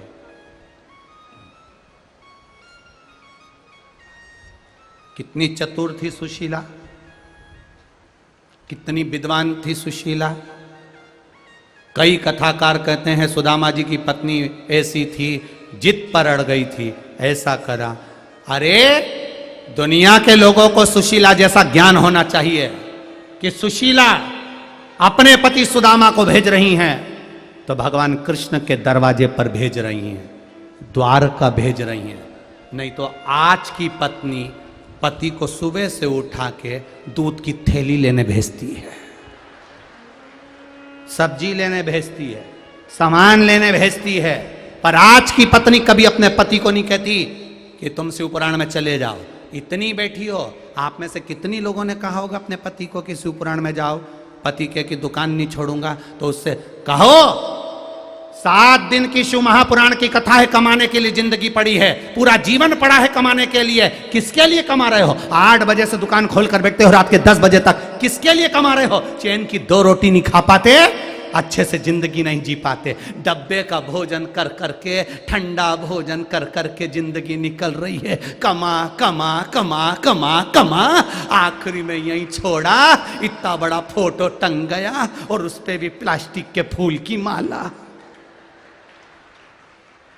और वो माला भी पंखे में हिल रही है ऐसे, और फोटो में तुम मुस्कुरा रहा। तुम देखना जितने भी घर में फोटो टंगे रहते हैं, एक भी रोता हुआ नहीं मिलेगा, सब कोई टोपी लगाया हुआ, कोई पल्लू डाले, मुस्कुरा। एक भी फोटो ऐसा नहीं मिलेगा जिसमें कहीं का रोता मिला हो। वो जिंदगी भर रो के मरा भी है ना, तो फोटो में तो मुस्कुराता ही मिलेगा, जब भी मिलेगा ऐसा ही मिलेगा, मुस्कुरा। क्यों? ये मरे हुए के फोटो मुस्कुराते क्यों हैं? घर में टंगे हुए मुस्कुराते क्यों हैं? जिंदगी भर रो रो के मर गए, फिर मुस्कुरा क्यों रहे हैं? फोटो में इसलिए मुस्कुराते हैं कि हम भी ऐसे ही कमा कमा के मर गए, तू भी मरेगा, मुस्कुरा के। इसलिए जिंदगी का सार तत्व है, भजन करो भरी जवानी में बुढ़ापा किसने देखा बुढ़ापे को? भजन कर लो, सब धरा रह जाएगा, सब। मरने के बाद जितना तुमने कमाया है, उस कमाई में से, घर में से खुले पैसे ढूंढेंगे, मखाने और फूल के साथ तुम्हारी छाती पे फेंकेंगे राम नाम। अरे बोलो तो, सत्य है। पैसे तुम्हारी छाती पे पड़े रहेंगे, घर के बच्चे पूछेंगे कि इनके ऊपर पैसा क्यों फेंक रहे हो, तो बूढ़े लोग कहेंगे पूरी जिंदगी जोड़ जोड़ के मर गया, अब इसके बाप में दम हो तो उठा के बता दे, उठा ले। पूरा जीवन जोड़ जोड़ के मर गया, अब उठा ले, नहीं उठा सकते। बड़ा है, आंखें बंद, नाक में 2 रुई ठुसी हुई, आलू कटे हुए में 4 अगरबत्ती लगी हुई, स्टैंड भी नहीं मिलेगा। गाड़ी का स्टैंड ढूंढने वालों, तुम्हारी अगरबत्ती के लिए स्टैंड नहीं मिलेगा। सुन लो जरा अच्छे से, घड़ी कंपनी की, कपड़े ब्रांडेड, चश्मा भी कंपनी का, पर मरने पर जो कफन पहनाया जाएगा, लिख के जाना, लिख के जाना, लक्स का पहनाना, लिख के जा। कफन ब्रांड का नहीं होगा। पूरी जिंदगी नाप देता रिया, कमर इतनी, हाथ इतना, बाजू इतना, कंधा इतना, मरने के बाद सीधे कपड़े वाले के पास जाके बोलना पड़ता है, मर गया कपड़ा दे दो। वो पूछेगा नहीं हाइट कितनी है, फाड़ के और दे देगा। तुम पूछोगे बराबर है, उसने कहा कजन कित्तों को भेज दिया, कजन कित्तों को। इसलिए मान मेरा कहना नहीं तो पछताएगा, और माटी का खिलौना माटी में मिल जाएगा। एक बूट सूट सब धरा रहे जाएगा। अचार की बरनी में अचार भरा, पापड़ भी ताजे की ताजे धरे, फ्रीज में आइसक्रीम धरी रह जाएगी। तू गया, तू गया, तेरे को रात का मरा एक कमरे में पटक देंगे, और सवेरे बउए समोसा पोया खा के रोने बैठेंगे। पोया समोसा खा के किसी ने कहा मर गए अभी मत खाओ, मेरा बीपी बढ़ जाएगा, शुगर है, मैं भूखी नहीं रह सकती, खवाओ। बेटे ने अपने दोस्त को फोन लगाया, बेस्ट फ्रेंड को, तू आए तो वहां से वो नथुलाल की होटल पे से 4 समोसे लिया ना, 2-3 पूड़ियाँ पोया की, और चुपचाप से तेरी भाभी को लाके दे देना, भाभी खा लेगी। तो छोरे ने कहा वो तो मेरे प्राण रोज खाए, तो पोया खा जाए, तू तो खिला जा, तू तो दे पोया खा। पोया मोया खा के मुंह पोंछ के तब इतना पल्लू ढाल, अब रोवाई और रोने फिर बैठी, और ऐसी रोई नई नई डिजाइन में, इधर से ये डिजाइन में चिल्लाए, उधर से वो डिजाइन में चिल्लाए। एक सास के पास गले लग के रो रही, अकेली चली गई अम्मा, हमको नहीं ले गई। तो छोरे ने कहा अम्मा 4 व्हीलर लेके नहीं गई तो तुझे नहीं ले गई, चुप बैठ। उसने रोने की डिजाइन चेंज कर दी। वारी दुनिया, मतलब की दुनिया में किसी का कोई नहीं। बरहानपुर वालों, ताप्ती नहालो, कुछ नहीं रखा, कहीं नहीं रखा संसार। बोल बम का नारा है, बाबा बस अपनी जिंदगी को आनंदमय जियो, जो जीवन का सुख है उसे परमात्मा को समर्पित कर कर जियो। तुम्हारा भजन का बल बढ़ाओ, दूसरे से मतलब मत रखो कि वो कुछ चमत्कार करेगा, वो कोई उपाय करेगा, तुम्हें खुद का भजन का बल बढ़ाना पड़ेगा। और बढ़ाया, एक पत्र आया, देखिए पत्र तो बहुत सारे हैं। मेरा नाम आरती योगेश दुसाने है, कहीं बैठे हो तो हाथ हिलाइएगा। आरती योगेश दुसाने, मैं ग्राम तुकीथर तुम समझ गए ना, बस ठीक है। तहसील खकनार, जिला बुरहानपुर से आई हूं। कहीं बैठी हो तो हाथ हिलाइएगा, दोनों हाथ ऐसे हिला देना। कहीं बैठी हो तो हाथ हिलाइएगा। गुरुजी, भोले बाबा का क्या बखान करूं, मेरे घर में सब कुछ बाबा ने दिया, किंतु मेरी बेटी 5 वर्ष की है। कहीं बैठी हो तो हाथ जरूर हिलाना, जहां कहीं बैठी हो। दिख गए क्या? कहीं दिखे हो तो।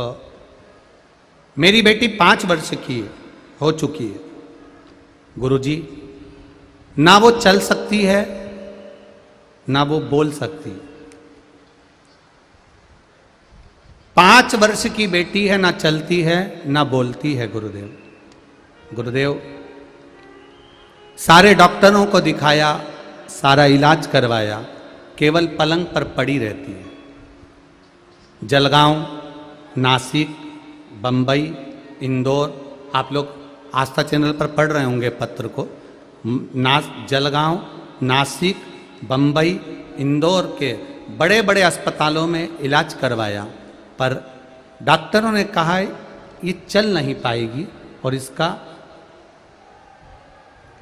माइंड भी हो सकता है कि गड़बड़ रहे। महाराज, ना बोल पाती थी ना चल पाती थी। बड़े बड़े डॉक्टरों से इलाज करवाया पर बेटी चल नहीं पाई। 5 साल की हो गई गुरुदेव, उसका शरीर पलंग पर पड़ा रहता। एक माँ बाप से पूछिएगा गुरुजी कि बेटी की हालत ये देखकर दुख कितना होता है। गुरुदेव, बेटी को देखकर दुखी होती थी। एक बार टीवी का चैनल बदलते बदलते शिव महापुराण की कथा टीवी पर देख ली। बस उस दिन से मेरे मन में ललक आ गई कि अब मैं बेटी की सेवा करती हूँ। पलंग पर पड़ी हुई बेटी को जैसे जैसे सेवा करती हूँ, वैसी की वैसी सेवा मेरे महादेव के मंदिर जाकर करूँगी। मैंने शिवजी के मंदिर जाना चालू कर दिया। रोज जाती, बाबा के मंदिर में झाड़ू लगाती, पोछा लगाती, दिया जलाती, झाड़ू पोछा लगाकर शिवजी का स्नान पूजन कर देती। गुरुदेव, जल चढ़ा हुआ बेटी को लाती, बेलपत्र उठाकर लाती, बेटी को चूरा कर कर उसके मुंह में डाल देती, पानी उसको पिला देती। बस ऐसा करते करते मेरे मन में आया कि मैं पशुपति व्रत चालू कर दूं। मैंने पशुपति व्रत पहला चालू करा। प्रथम व्रत के दिन मैं शिव जी के मंदिर गई, पूजन करी, पहले बच्ची का पूरा काम करा, फिर बाबा के चरणों में जाकर मैंने निवेदन करा, बाबा बेटी का जीवन बड़ा विचित्र जीवन होता है, ऐसी पलंग पर पड़ी रहेगी तो उसको लोग क्या कहेंगे बाबा। 5 साल की हो गई, एक बार भी उठ के नहीं बैठी है, बाबा इस पर कृपा करिए। और बच्ची को घर पर छोड़कर मैं अकेली शिव जी के मंदिर में पशुपतिनाथ का व्रत करने के लिए सुबह की पूजन करने चली गई। पूजन करके वापिस आई, शाम की पूजन के लिए फिर गई। बाबा की कृपा से पहला पशुपति व्रत मेरा हो गया। मैं बाबा को विनती कर कर आ गई। मैं दूसरा पशुपति व्रत चालू करा। सुबेरे पूजन करने के लिए गई और बाबा के मंदिर में पूजन करा। पूजन कर कर जब मैं वापिस आ रही थी तो मेरे घर पर भीड़ लगी हुई थी। मेरे मोहल्ले के लोग मेरे घर पर खड़े हुए थे। मैं डर गई, कहीं मेरी सोई हुई बच्ची को कुछ हो तो नहीं गया। मैं दौड़कर अंदर गई तो मुझे जितना नहीं दौड़ना पड़ा, मेरी 5 साल की बेटी दौड़कर मेरे पास आकर खड़ी हो गई। ये मेरा शिव है, ये मेरा ओघड़ी है। जो चल नहीं सकती थी, बोल नहीं सकती थी, गुरुदेव मैं चाहती हूं एक बार संपूर्ण लोग मेरे गांव में आकर मेरे गांव वाले से पूछें कि शंकर जी पे 1 लोटा जल चढ़ाने का प्रमाण क्या है। मेरी 5 साल की बेटी चलने लगी और बोलने लगी। ये शिव तत्व है गुरुदेव। मैं चाहूंगी, नीचे लिखा है कि जिसको प्रमाण चाहिए मेरा मोबाइल नंबर लिखा है और मेरे गांव में आओ और मेरे गांव में आकर मुझसे नहीं मेरे गांव के लोगों से पूछो कि मेरी 5 साल की बेटी उस दिन मेरे पास दौड़ कर आई कि नहीं आई। ये शिव तत्व। मेरा नाम आरती योगेश दुसाने और तुकी थर्ड, हाँ तुम समझ जाना हो, ठीक है। तहसील खकनार, जिला बरहानपुर। शिव तत्व इसी को कहते हैं। ये ओघड़ी है। एक पत्र और बढ़िया है, देखिए।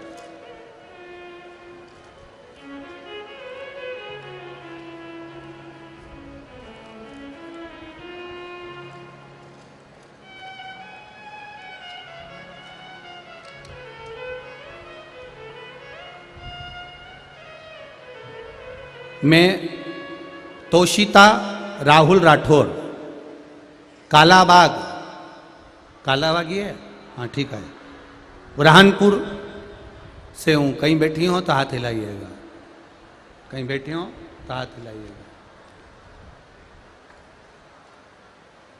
बुरहानपुर से हूँ गुरुदेव। शादी के साल बीत गए,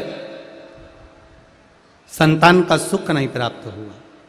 समय हो गया, कई वर्ष जाते रहे पर संतान का सुख नहीं मिला। गुरुदेव, मेरी ननंद ने मुझे पशुपतिनाथ के व्रत के बारे में बताया और एक वीडियो आपका व्हाट्सएप पर भेज दिया। वो वीडियो पशुपति व्रत का मैंने सुना और व्रत धारण किया। आई हैं क्या? तो व्रत जब धारण किया, अच्छा पीछे हो, ठीक है। व्रत जब धारण किया, बाबा से विनती करी कि मेरे घर में संतान नहीं, आप संतान का सुख दीजिए। पहला पशुपति व्रत करा और बाबा की कृपा से व्रत करने के 4 दिन बाद मेरा गर्भ ठहर गया और बाबा की कृपा से मेरे यहाँ पुत्र रत्न की प्राप्ति हुई है। शिव तत्व। उस बेटे का फोटो भी उन्होंने लगाया। हर हर। सारे पत्र यही है बाबू। हो जिसको पढ़ना हो बड़े आराम से पढ़ना, क्योंकि इतने पत्र हम भी नहीं पढ़ पाते। पढ़ लो तो हमको भी बता देना। शिव तत्व है, औघड़ी है।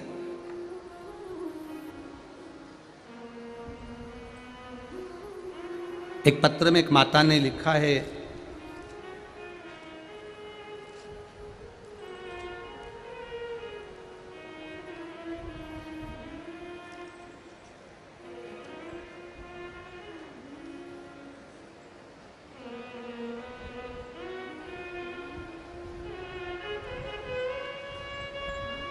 मेरा नाम रेखा भोड़ेकर, मैं संजय नगर बरहानपुर के निवासी हूँ। संजय नगर ही है ना? हाँ ठीक है। संजय नगर बरहानपुर के निवासी हूँ। मेरे पति कहीं बैठी हो, मेरा नाम रेखा बोड़ेकर, संजय नगर बरहानपुर से, कहीं बैठी हो तो हाथ हिला देना। बरहानपुर, संजय नगर बुरहानपुर की निवासी हूं। मेरा पति दिन रात दारू के नशे में रहते थे गुरुदेव। हम सब बहुत परेशान थे, बच्चे भी और हम भी बहुत दुखी होते थे। एक बार शिव महापुराण की कथा टीवी पर सुन रही थी, पति भी वहीं बैठकर थोड़ी सी कथा उसने सुन ली, और कथा सुनने के बाद में टीवी के सामने ही उसने संकल्प ले लिया कि आज के बाद कथा का नशा करूंगा, मदिरा का नशा नहीं करूंगा, और मदिरा छोड़ दी। गुरुदेव बाबा की कृपा से 3 तारीख से कथा चल रही है। मेरे पति मुझे लेकर आते हैं, कथा सुनवाते हैं, और इतने महीने हो गए उन्होंने मदिरा को हाथ तक नहीं लगाया। मैं देवादिदेव महादेव को प्रार्थना करती हूँ सबका कल्याण ऐसे ही करे। ये शिव तत्व है, औघड़ी, ये शंकर, ये दयालु। अब करो भजन उस महादेव का।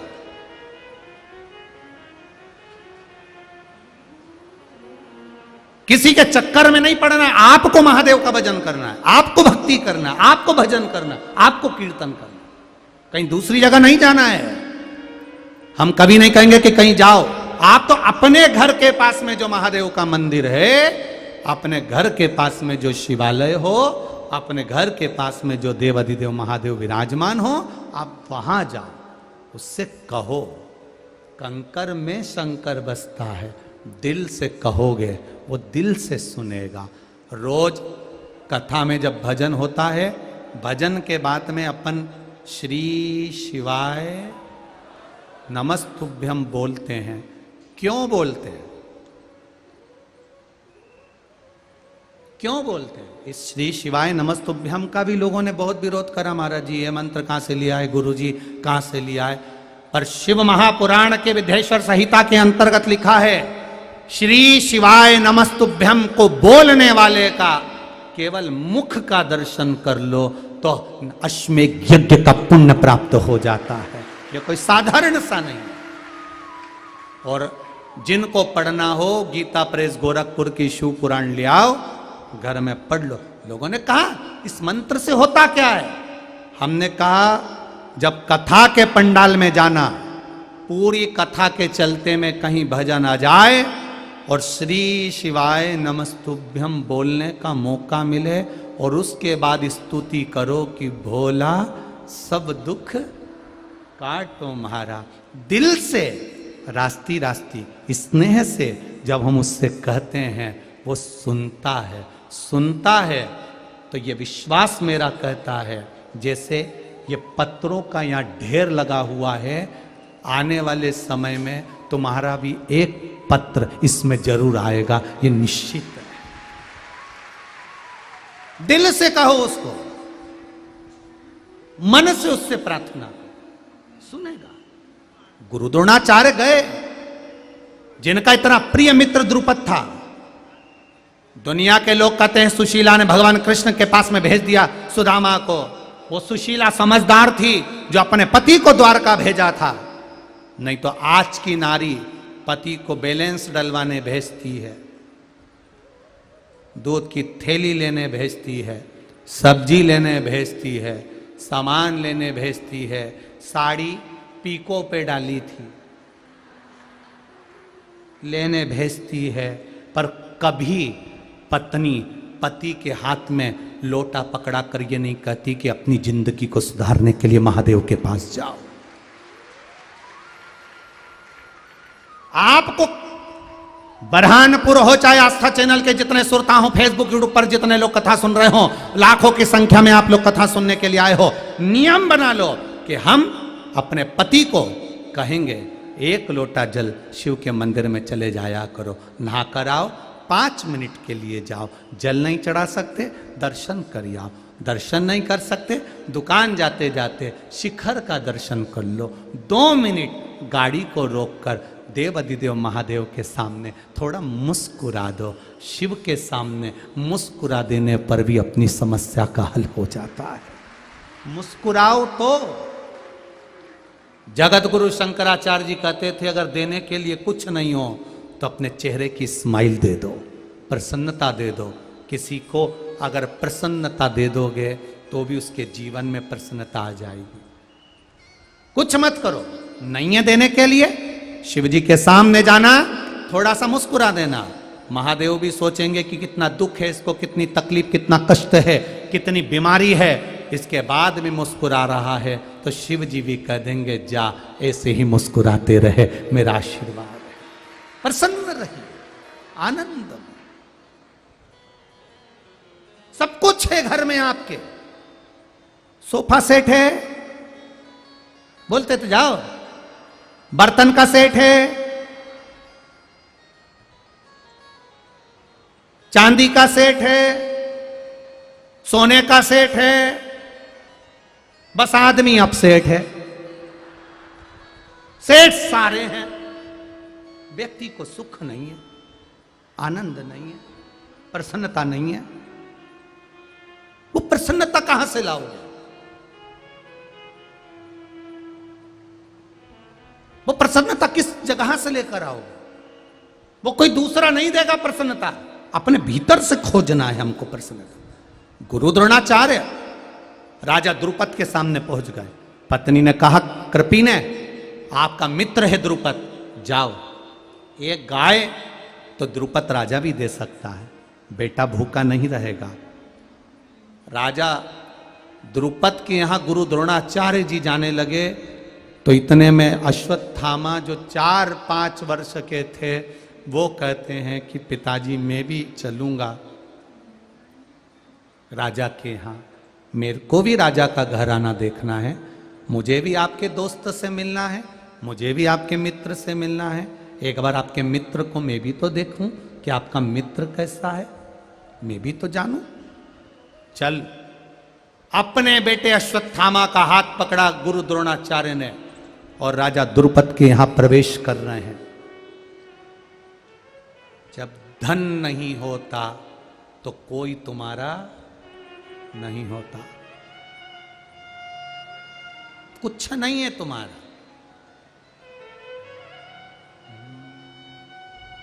कुछ नहीं। हम तेरी दुनिया में आके खो गए, कर न पाए हरि भजन और सो गए, कर न पाए हरि भजन और सो गए। आए हम संसार सागर में, पहुंचे हम संसार सागर में,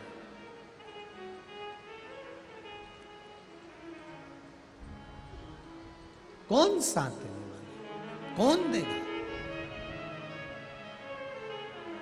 फिर वही वाली बात, अंत समय प्रभु आना पड़ेगा। है दीनानाथ, तुम चुप रहो, पहले इनको गाने दो, तुम लोग बोलो अंत।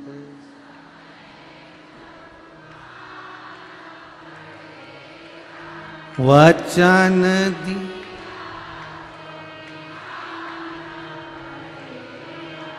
आए ना,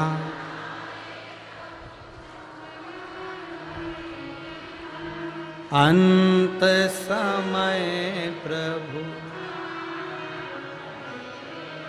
वो आएगा और तुम्हारे पुकारने से आएगा, ये दीनानाथ के गाने से नहीं।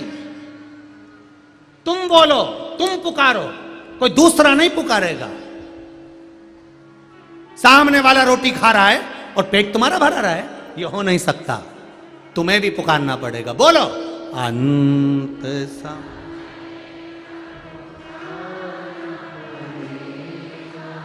वचन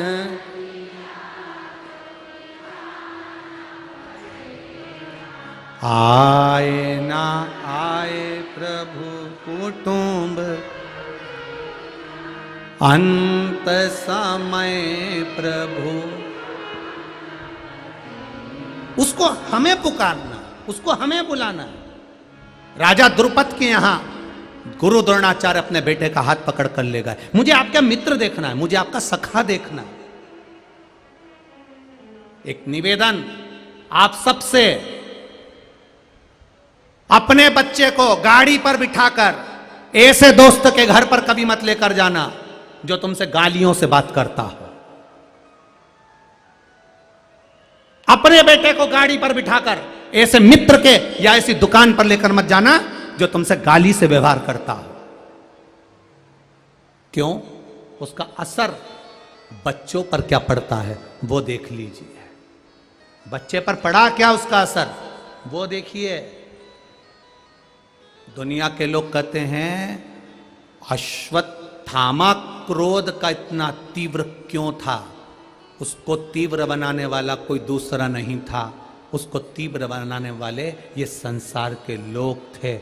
आटे का दूध पिला देते थे, उसकी चोटी खींच देते थे, उसको धिक्कारते थे, उसको अपशब्द कहते थे, ताने देते थे। जब दुनिया की ठोकर लगती है, चलते चलते जब ठोकर लगती है तो हमें दो चीजों का अंदाजा होता है कि चलने में अड़चन कितनी है, और दूसरा ये अंदाजा लगता है कि हमको संभालने वाले हाथ कितने हैं। ये देखा जाता है, ये देखा जाता है। चले, जो मित्र गाली से बात करता हो, जो मित्र गाली देता हो, उसके साथ में अपने बच्चे को लेकर उसके पास ना जाइएगा, उसके पास ना बैठिएगा। वो गाली से बात करेगा, आपके बच्चों पर व्यवहार गलत पड़ेगा, माना जाइए। महाराज शिव कथा कर, भगवान देवाधिदेव महादेव का गुणगान कर रहा है। द्रुपद राजा के यहां पर गुरु द्रोणाचार्य अश्वत्थामा का हाथ पकड़कर पहुंच गए। दरवाजे पर खड़े हुए द्वारपालों से कहा, जाकर कह दो द्रोणाचार्य आए हैं, द्रोणाचार्य आए हैं, गुरु द्रोणाचार्य आए, जाकर कहिए। उन्होंने ये नहीं कहा कि गुरु द्रोणाचार्य हैं, उन्होंने कहा जाकर कह दो द्रोणाचार्य आए। मित्र के यहां पर जाओ तो अपनी शान सत्ता दिखाने की जरूरत नहीं पड़ती कि आपका वैभव क्या है, आपकी सत्ता क्या है, आपका पद क्या है, आपकी प्रतिष्ठा क्या है।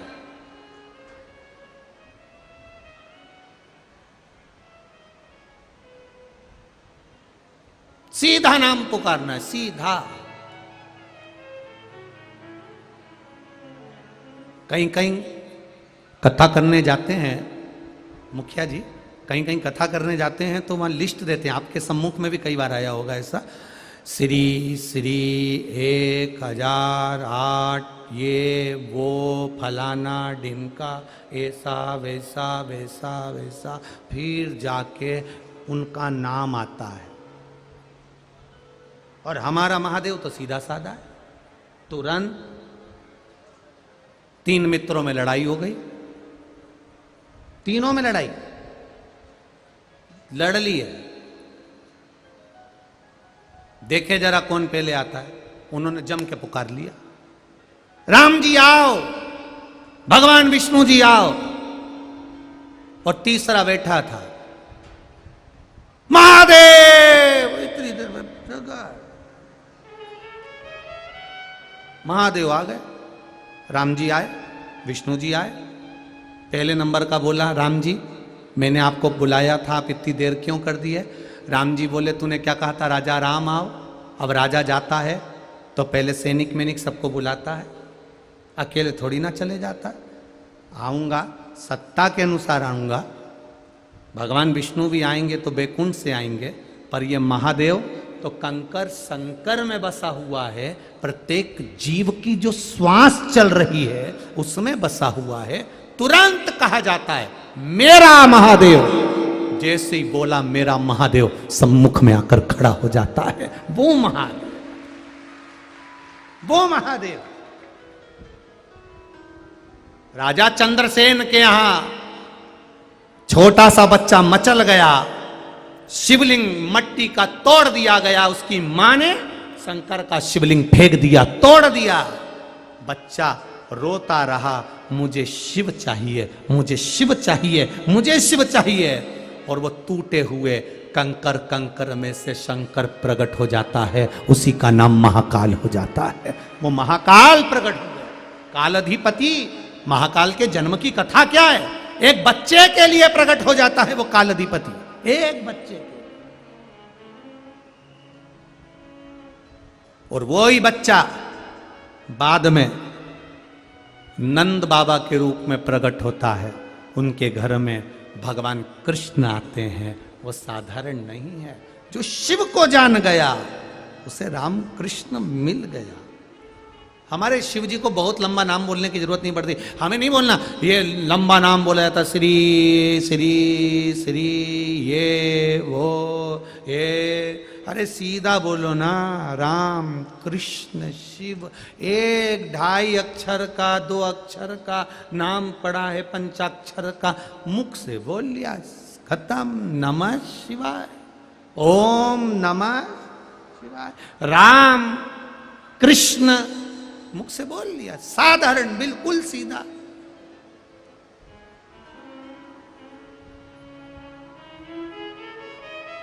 पर सिखाएं जब तो सिखाएं। राजा द्रुपद के यहां पर बोल दो जाकर, द्रोणाचार्य हैं, द्रोणाचार्य जी। राजा द्रुपद ने कहा बुलाओ अंदर। अंदर बुलाया। राजा सिंहासन पर बैठे, राजा सिंहासन पर बैठे हैं और द्रोणाचार्य सामने खड़े हैं। यह मित्रता है।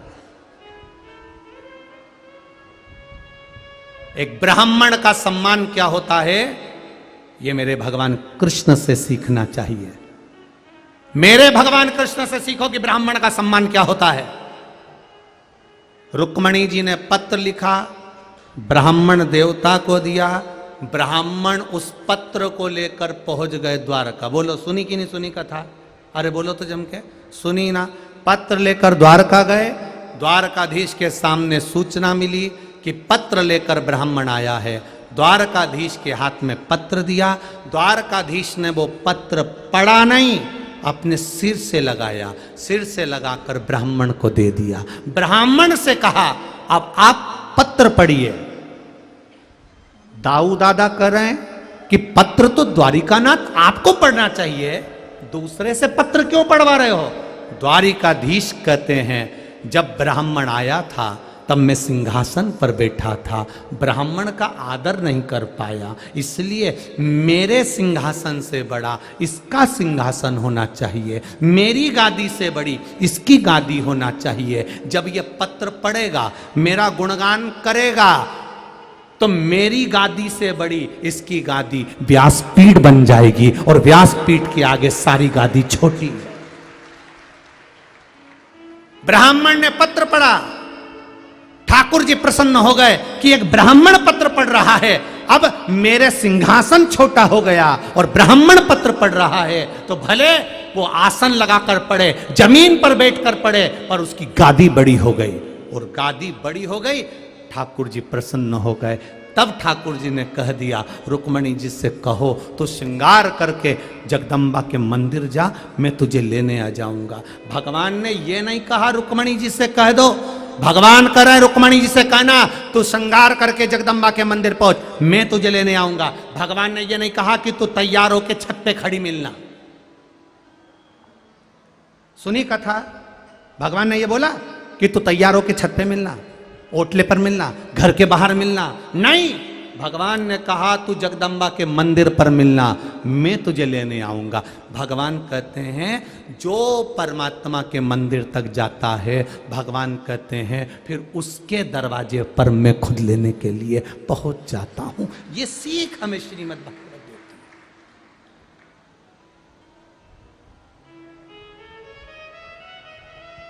है, ये सीख है।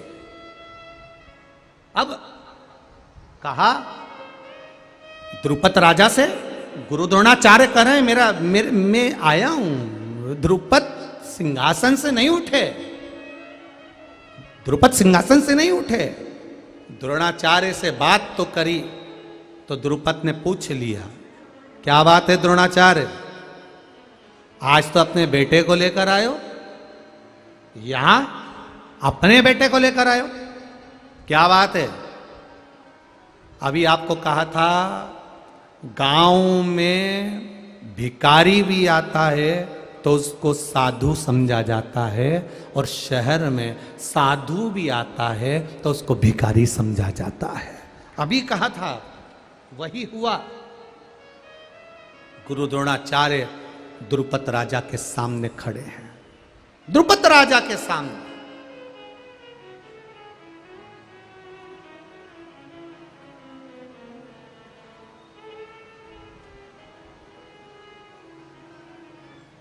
क्या चाहिए,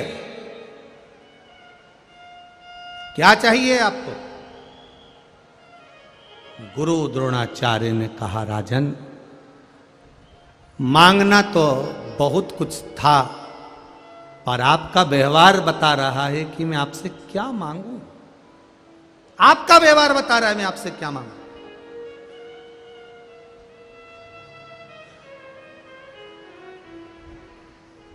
क्या मांगू मैं आपको? और आपसे निवेदन है, किसी दुनिया के लोगों के सामने जाकर हाथ मत फैलाना। कभी दुनिया के लोगों के आगे जाकर हाथ मत फैलाओ। दुनिया के लोगों के आगे जाकर अपना दुखड़ा मत सुनाओ। अगर सुनाना है अपने दुखड़े को, अपने दिल की बात, तो कभी किसी बेलपत्र का वृक्ष हो, उसके नीचे 2 मिनट बैठ जाना और श्री शिवाय नमस्तुभ्यम या पंचाक्षर नमः शिवाय या षडाक्षर ओम नमः शिवाय को थोड़ी देर, ज़्यादा नहीं बोलूँगा, 2 मिनट मौन होकर बैठना। बेलपत्री के वृक्ष की जड़ की ओर आपका मुख कर लेना, और 2 मिनट अगर दुख है जीवन में, तकलीफ है, तो बेलपत्री के वृक्ष के नीचे बैठकर अपने दिल की बात महादेव से, पार्वती से कह देना। अपने दिल की बात कहो।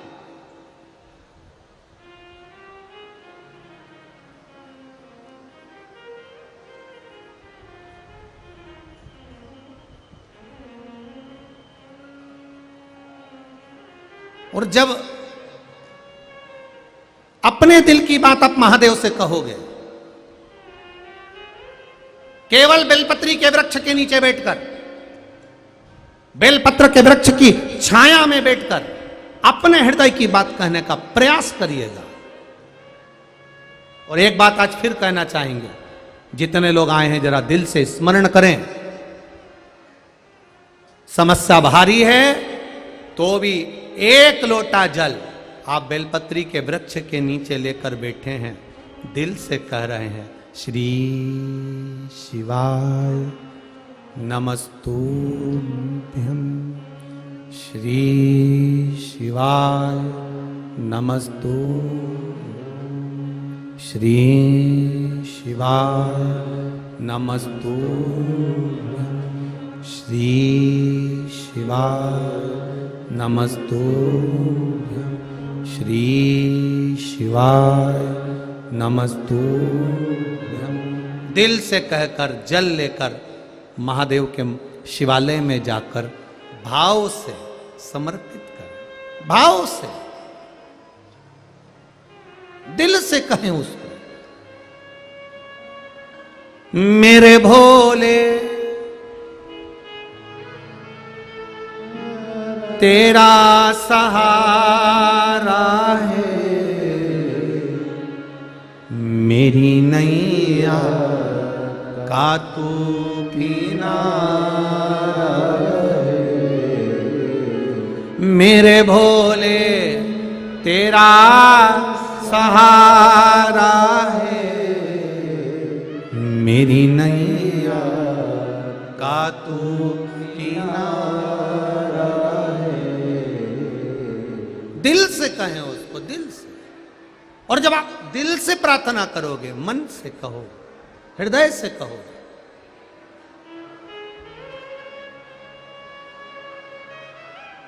मेरा निवेदन है कार्यकर्ताओं से, ये जो लोग उठ के जा रहे हैं आगे से, इनका चेहरा देख लेना, कल से इनको आगे बैठने मत देना। जो लोग उठ के जा रहे हैं इनका चेहरा अच्छे से देख लें। जितने भी गार्ड लोग खड़े हैं, प्रशासन वाले खड़े हैं, इनका चेहरा अच्छे से देख लो, कल से इनको आगे मत बैठने देना।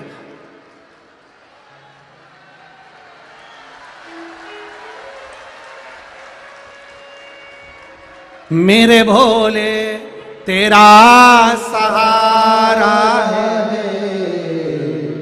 मेरी नैया का तू किनारा है। दिल से उसको प्रार्थना करो। आप दिल से कहोगे वो दिल से सुनेगा, हृदय से सुनेगा।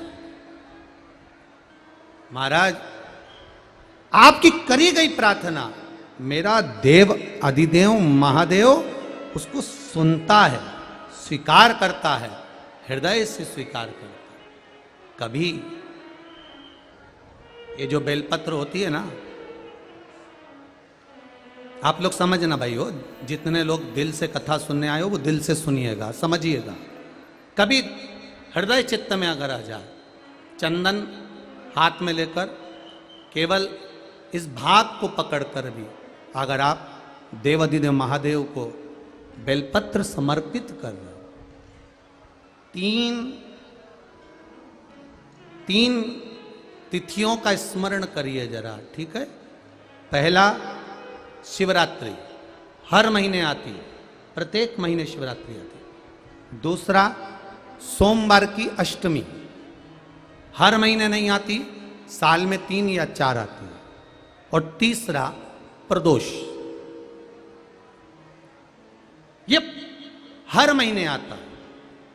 जब आपके हृदय में कभी कोई बात आ जाए कि बाबा आज मेरा मन ये कह रहा है और आपको सुनना है बाबा, आपको स्वीकारना है बाबा, आपको मेरे मन की बात जानना है बाबा, बस हाथ में चंदन लगाया, बेलपत्री का भाग इस तरह से पकड़कर शिव जी से अपने हृदय की बात कहकर, मेरे देवाधिदेव महादेव से दिल से कहकर, अशोक सुंदरी वाली जो जगह होती है, आपको बताया है अशोक सुंदरी का जो स्थान होता है, ये शिवलिंग, यहाँ अशोक सुंदरी की जगह, इस बेलपत्र को अशोक सुंदरी वाली जगह पर जहाँ शिवलिंग है, शिवलिंग की साइड पर पहले नंबर की पत्ती का मुख होना चाहिए, बस उसको रख दीजिए और उस पर थोड़ी देर हाथ रखकर अपने हृदय की बात मेरे महादेव को दिल से कहकर आ जाइए।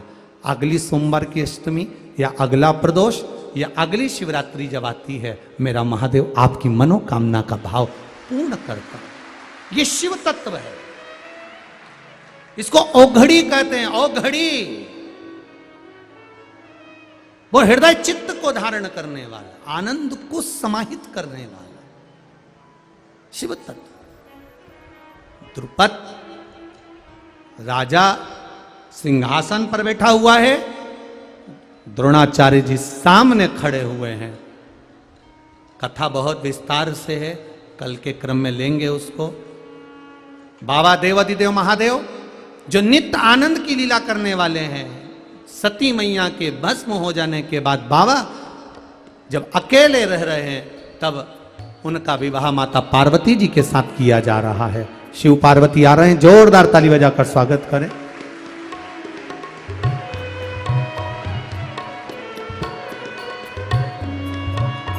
भगवान शिव और पार्वती पधारो।